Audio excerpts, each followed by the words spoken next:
2018년 12월 어느 추운 아침이었습니다. 서울 강남구의 한 대형 아파트. 새벽 5시 입주민 대표 김 대표는 관리실로 걸려온 전화를 받았습니다. 지하 3층에서 계속해 우는 소리가 들려요. 일주일째예요. 전화를 건 사람은 302호에 사는 박 씨였습니다. 밤마다 잠을 설친다고 했습니다. 김 대표는 처음엔 대수롭지 않게 여겼습니다. 아마 길 일은 개가 들어온 거겠지. 쫓아내면 되겠지. 하지만 그날 저녁 지하 주차장에서 그가 본 광경은 예상과 완전히 달랐습니다. 차 한 대도 들어갈 수 없는 좁은 기둥 뒤편. 거기 하얀 진돗개 한 마리가 웅크리고 있었습니다. 개는 김 대표를 보자 몸을 더 작게 만들며 떨기 시작했습니다. 그 눈빛이 이상했습니다.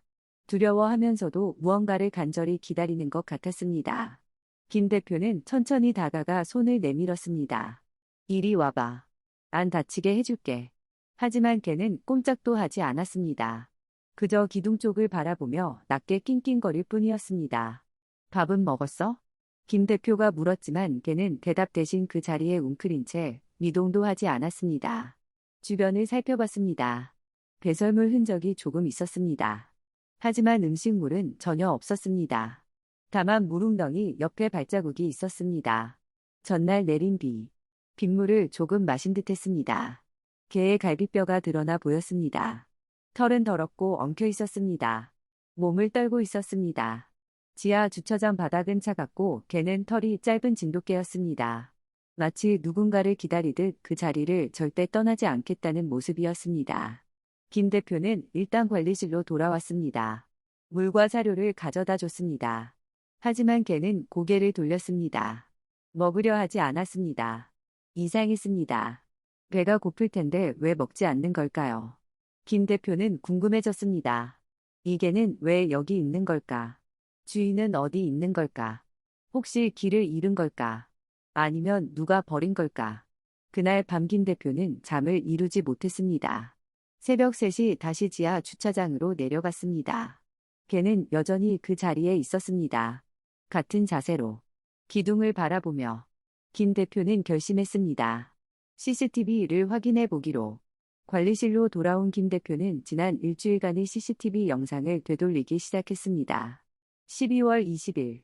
개가 혼자 있습니다. 12월 19일. 여전히 혼자입니다. 12월 18일. 마찬가지입니다. 12월 17일. 한 여성이 물을 갖다 놓습니다. 하지만 개는 마시지 않습니다. 12월 16일. 개는 그 자리에 있습니다. 김 대표는 계속 되돌렸습니다. 12월 15일 오후 3시 42분. 드디어 뭔가가 보였습니다. 한 남성이 검은색 수부를 몰고 지하 주차장에 들어섰습니다. 30대 정도로 보였습니다. 평범한 회사원 같았습니다. 조수석 문이 열리자 하얀 진돗개가 꼬리를 흔들며 뛰어내렸습니다. 바로 그 개였습니다. 개는 신나 보였습니다. 꼬리를 쉴 새 없이 흔들었습니다. 주인 주변을 뱅글뱅글 돌았습니다. 남성은 트렁크를 열었습니다. 짐을 꺼내기 시작했습니다. 박스 몇 개가 보였습니다. 이사짐 같았습니다. 개는 그 옆에서 주인을 올려다보며 기다렸습니다. 남성은 박스를 내려놓았습니다.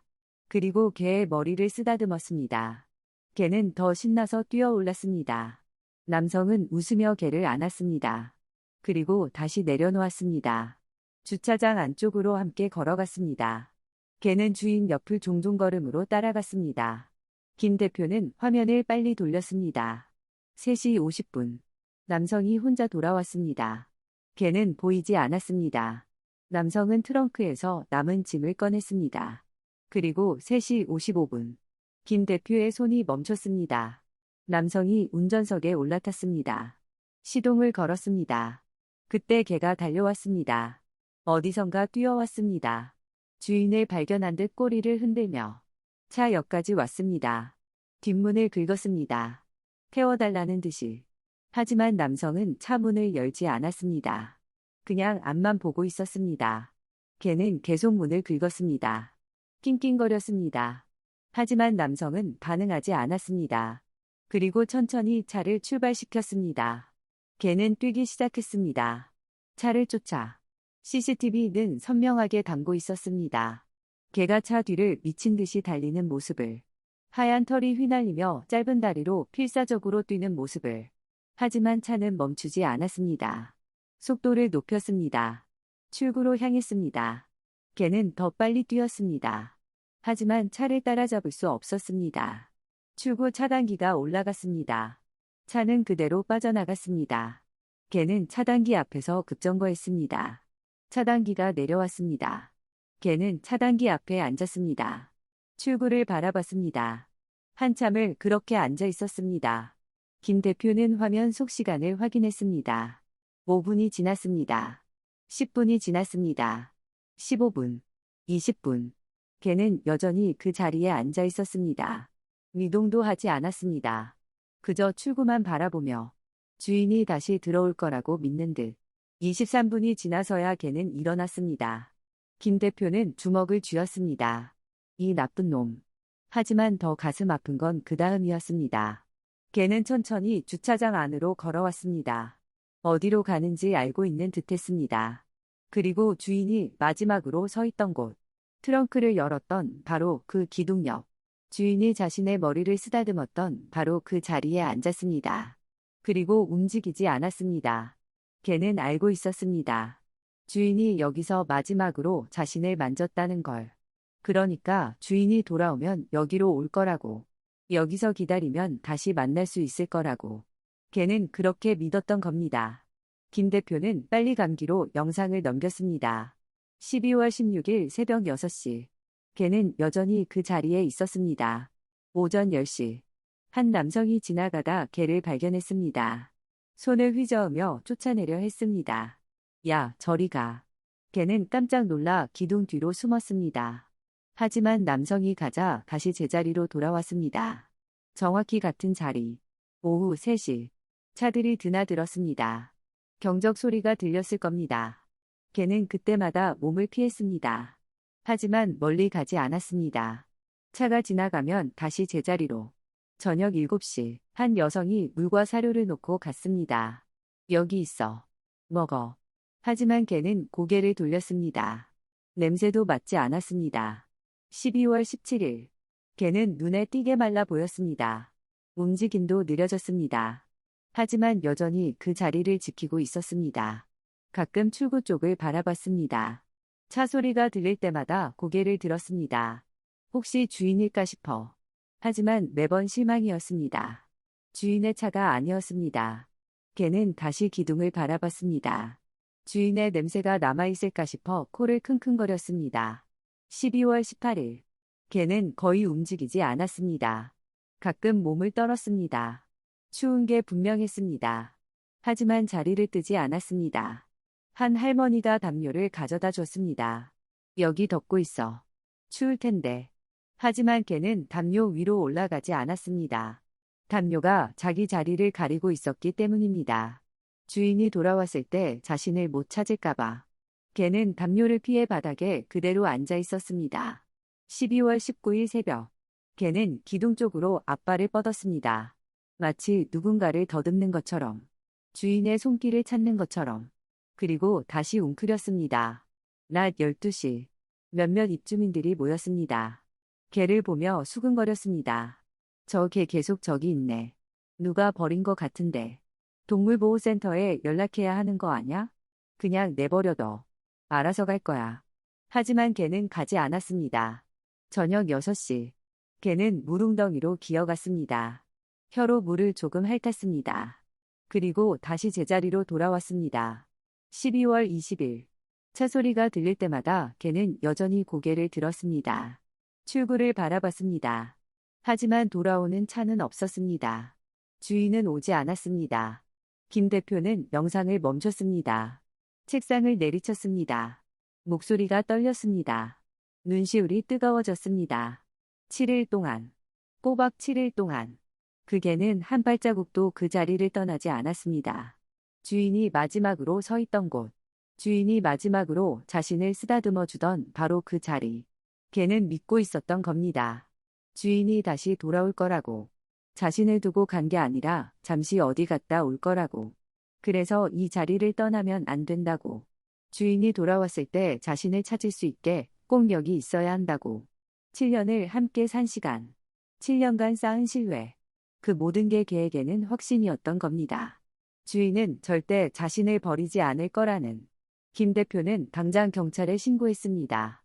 CCTV 영상을 제출했습니다. 차량 번호와 얼굴이 선명했습니다. 경찰은 수사를 시작했습니다. 차량 등록증을 조회했습니다. 3일 후 차 주인이 확인되었습니다. 하지만 연락이 닿지 않았습니다. 전화를 받지 않았습니다. 경찰은 직접 찾아가기로 했습니다. 5일 후 마침내 그 남성을 찾아냈습니다. 30대 회사원 A씨였습니다. 경기도 용인의 새 아파트에 살고 있었습니다. 경찰이 문을 두드렸습니다. A씨는 당황한 표정이었습니다. 무슨 일이세요? 개 6일 건으로 조사받으러 나오셔야 합니다. 경찰서에서 A씨는 담담하게 말했습니다. 이사 가면서 어쩔 수 없었어요. 7년 키운 건 맞아요. 근데 새 아파트가 반려동물 출입을 제한하거든요. 분양받을 땐 몰랐어요. 나중에 알고 파양처를 찾아봤어요. 인터넷에도 올렸고요. 근데 진돗개는 다들 안 받더라고요.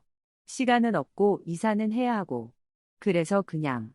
그는 말끝을 흐렸습니다. 마치 어쩔 수 없었다는 듯이. 경찰이 물었습니다.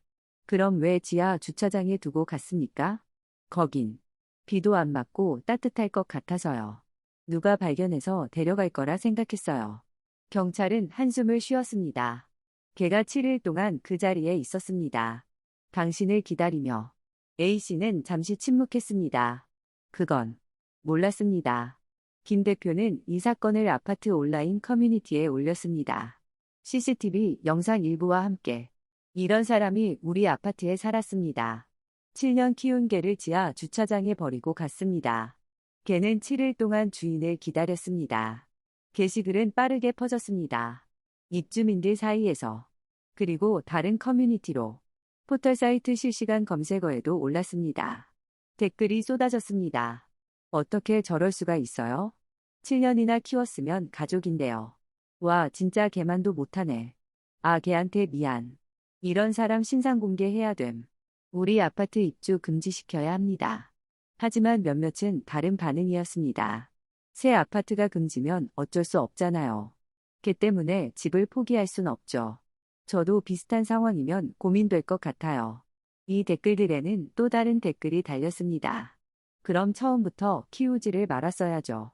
어쩔 수 없다는 게 변명이 됩니까? 생명을 키우기로 한순간 책임을 져야죠. 그날 저녁 김 대표는 다시 지하 주차장으로 내려갔습니다. 손에는 따뜻한 닭가슴살과 미지근한 물이 담긴 그릇, 그리고 부드러운 담요. 야, 이리 와봐. 김 대표는 개 앞에 무릎을 꿇었습니다.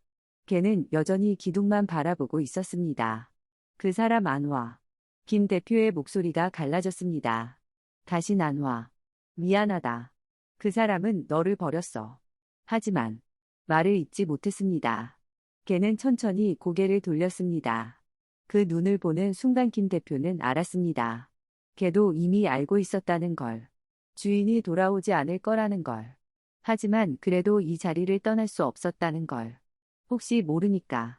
만약에 주인이 마음을 바꿔 돌아온다면. 그때 자신이 여기 없으면 어떡하나.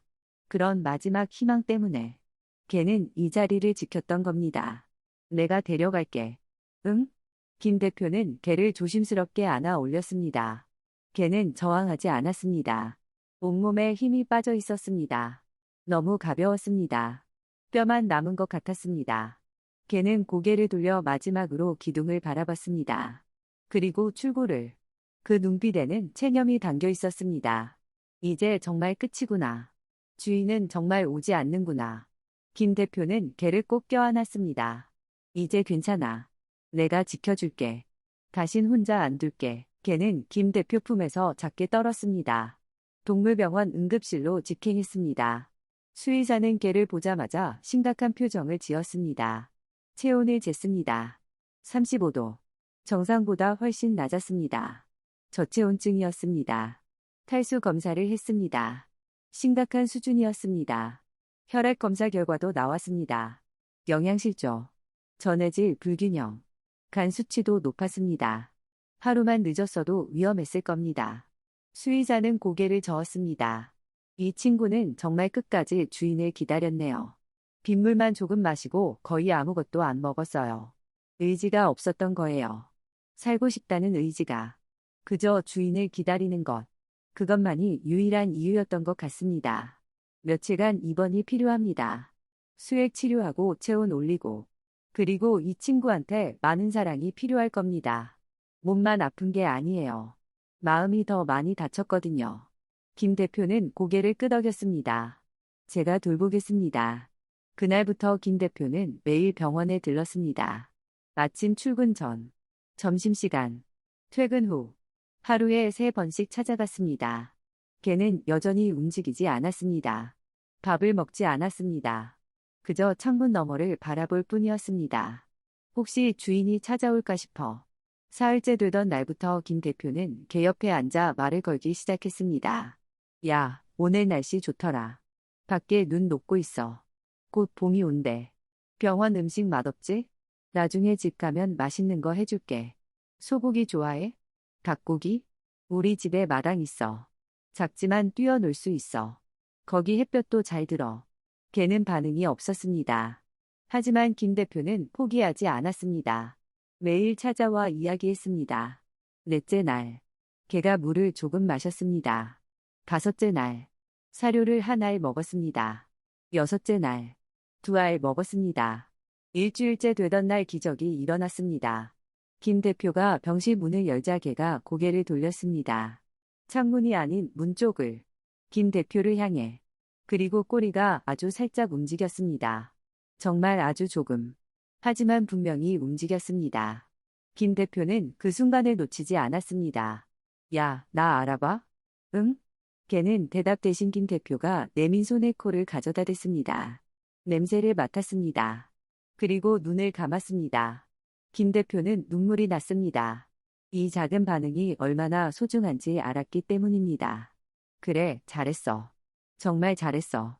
이제 시작이야. 천천히 가자. 응.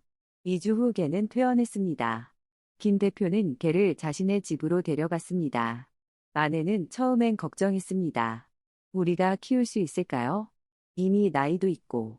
하지만 걔를 보는 순간 마음이 녹았습니다. 어머, 이렇게 말랐어? 얼른 밥 먹여야겠어. 김 대표는 걔에게 새 이름을 지어줬습니다. 바람아. 바람처럼 자유롭게 더 이상 아무도 기다리지 않고 살기를 바라는 마음이었습니다. 그리고 동물 등록을 했습니다. 정식으로 가족이 되는 절차였습니다. 김 대표는 바람이와 함께 첫 가족 사진을 찍었습니다. 바람이는 카메라를 보지 못했습니다. 여전히 어딘가를 바라보고 있었습니다. 하지만 괜찮았습니다. 시간이 필요한 거니까. 처음 며칠간 바람이는 현관 앞에만 앉아 있었습니다. 문을 바라보며 누군가를 기다렸습니다. 문이 열릴 때마다 고개를 번쩍 들었습니다. 혹시 그 사람일까 싶어. 하지만 매번 실망이었습니다. 김 대표는 강제로 바람이를 옮기지 않았습니다. 그저 매일 저녁 바람이 옆에 앉아 말을 걸었습니다. 오늘도 수고했어. 내일은 날씨 좋대. 산책 갈까? 밖에 꽃 피었어. 대답은 없었습니다. 하지만 김 대표는 포기하지 않았습니다. 열흘째 되던 날 바람이가 물을 마셨습니다. 김 대표가 건넨 그릇에서. 직접 김 대표 손에서. 보름째 바람이가 처음으로 김 대표 손에서 간식을 받아 먹었습니다. 김 대표는 그 순간 눈물을 참을 수 없었습니다. 그래, 잘했어. 정말 잘했어. 한 달째 되던 날 바람이는 현관이 아닌 거실로 왔습니다. 김 대표 옆에 누웠습니다. 처음으로. 2019년 2월 바람이는 처음으로 짖었습니다. 밥 달라고. 김 대표는 너무 기뻐서 소리쳤습니다. 여보, 바람이가 짖었어. 3월 바람이는 처음으로 꼬리를 흔들며 김 대표를 맞이했습니다. 현관문 소리에 더 이상 다른 누군가를 기대하지 않았습니다. 김 대표의 목소리에 김 대표의 발소리에 반응했습니다. 천천히 아주 천천히 바람이는 다시 사랑하는 법을 배워갔습니다. 다시 꼬리를 흔드는 법을. 사람을 믿는 법을. 그리고 행복해지는 법을. 그의 여름 첫 산책 날이었습니다. 바람이는 김 대표와 함께 아파트 단지를 걸었습니다. 처음엔 무서워했습니다. 차 소리에 놀랐습니다. 하지만 김 대표가 손을 잡아주자 조금씩 안정되었습니다. 그리고 우연히 지하 주차장 입구를 지나게 되었습니다. 김 대표는 걱정스럽게 바람이를 바라봤습니다. 바람이는 잠시 멈췄습니다. 입구를 바라봤습니다. 김 대표는 긴장했습니다. 바람이가 다시 그곳으로 가려는 건 아닐까. 하지만 바람이는 고개를 돌려 김 대표를 올려다봤습니다. 그리고 꼬리를 흔들었습니다. 더 이상 그곳으로 가고 싶어 하지 않았습니다. 더 이상 기다리지 않았습니다. 더 이상 그 기억에 묶여 있지 않았습니다. 김 대표는 바람이 머리를 쓰다듬었습니다. 그래, 잘했어. 정말 잘했어. 우리 집 가자. 한편 개를 버린 A씨에게는 법의 심판이 내려졌습니다. 동물보호법 위반으로 벌금 300만 원. 5년간 반려동물 소유 금지 명령. 80시간의 사회봉사. 그리고 동물 관련 교육 이수 명령. 법원은 판결문에서 이렇게 밝혔습니다. 반려동물은 생명입니다. 단순한 소유물이 아닙니다. 보호자는 끝까지 책임져야 합니다. 피고인은 7년간 함께한 개를 버렸습니다. 추운 겨울 지하 주차장에. 이는 명백한 유기이자 학대 행위입니다. 개인적 사정은 동물을 유기할 이유가 될 수 없습니다. A씨는 항소했지만 기각되었습니다.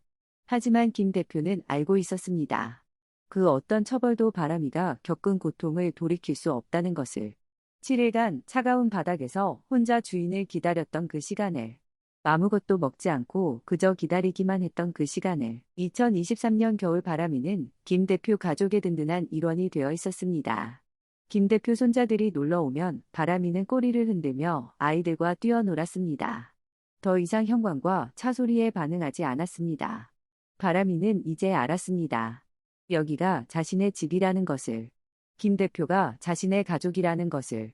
그리고 더 이상 버림받지 않을 거라는 것을. 어느 날 김 대표 손자가 물었습니다. 할아버지, 바람이는 예전 주인 생각 안 나? 김 대표는 잠시 생각했습니다. 생각날지도 몰라. 하지만 그건 중요하지 않아. 중요한 건 지금 바람이가 행복하다는 거지. 김 대표는 마당에서 뛰어노는 바람이를 바라봤습니다. 바람이는 이제 알아. 진짜 가족이 누군지. 누가 진짜 자기를 사랑하는지. 바람이는 그때 김 대표를 향해 달려왔습니다. 무릎에 턱을 괴었습니다. 더 이상 기다리지 않는 평온한 얼굴로. 더 이상 두려워하지 않는 편안한 표정으로. 반려동물은 우리 인생의 한 부분입니다. 하지만 우리는 그들 인생의 전부입니다. 함께 하기로 한 순간 그것은 끝까지 지켜야 할 약속입니다. 바람이는 운이 좋았습니다. 하지만 지금도 어디선가 주인을 기다리는 또 다른 바람이들이 있습니다. 이 영상이 작은 울림이 되었기를 바랍니다. 좋아요와 구독 부탁드립니다. 감사합니다.